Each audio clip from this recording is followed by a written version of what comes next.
Hello students, आज हम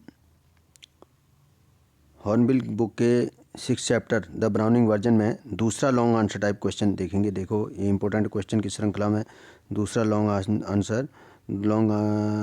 question answer वाला जो प्रश्न है, इसमें देखिए ये अब इसमें पिछले वाले में हमने देखा था कि जो एक पहले टीचर थे उनके बारे में पूछा गया था। उनका नाम था फ्रैंक नाम के टीचर का करैक्टर स्केच पूछा गया था। अब जो है इसका जो करैक्टर स्केच है, क्वेश्चन लिखा है draw a character sketch of mister Crocker Harris. जो दूसरे टीचर हैं स्कूल के, उनका नाम है क्रॉकर हैरिस। उनका चरित्र चित्रण करना है। कैसे? On the basis of play the browning version. जो ब्राउनिंग वर्जन एक नाटक है, जो प्ले है, उसके आधार पर करना है। तो देखो क्या लिखा है, character sketch of Crocker Harris. तो सबसे पहले इंट्रोडक्शन लिखा है, mister Crocker Harris is an old type teacher. जो ओल्ड टाइप टीचर हैं वो ही टीचेज ग्रीक। तो कौन से क्या पढ़ाते हैं? ग्रीक पढ़ाते हैं, Greek language. He is middle aged. वो एक मिडिल एज्ड है, यानी कि आधी उम्र उनकी लगभग हो चुकी है। He is class teacher of lower 5th class, और लोअर 5th क्लास के वो क्लास टीचर हैं। फिर अगली हेडिंग है एज मैन ऑफ प्रिंसिपल्स, यानी कि प्रिंसिपल माने सिद्धांत, यानी कि एज मैन ऑफ प्रिंसिपल का मतलब, प्रिंसिपल्स का मतलब है कि सिद्धांतवादी व्यक्ति। वह एक सिद्धांतवादी व्यक्ति हैं। तो क्या लिखा है देखेंगे यहाँ पर क्या लिखा है, he sticks to the rules of the school.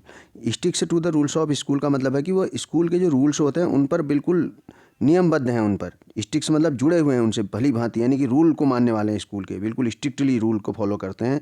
फिर है he does not tell the result of any students before the schedule time. वो शेड्यूल टाइम से पहले किसी बच्चे को उसका रिजल्ट नहीं बताते हैं। Because it is the headmaster who announces the result of a class on the last day of the session.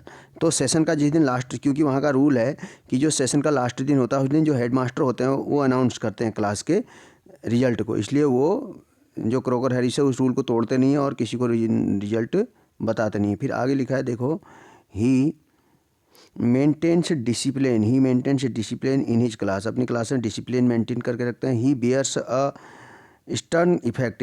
Stern effect मतलब कठोर प्रभाव।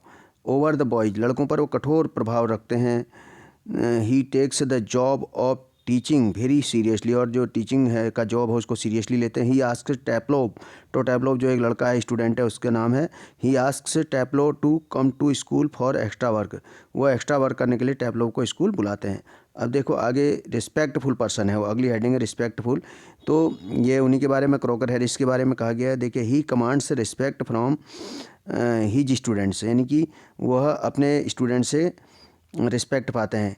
ही has no prejudice. Prejudice means पक्षपात, वो किसी के साथ पक्षपात नहीं करते।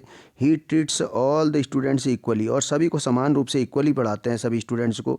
He is not a sadist, वह सैडिस्ट नहीं है। सैडिस्ट का मतलब जो दूसरों को कष्ट देता है, पीड़ा पहुंचाता है, ऐसे व्यक्ति नहीं है। He does not drive pleasure by inflicting pain. Inflicting pain का मतलब है कि पीड़ा पहुंचाना।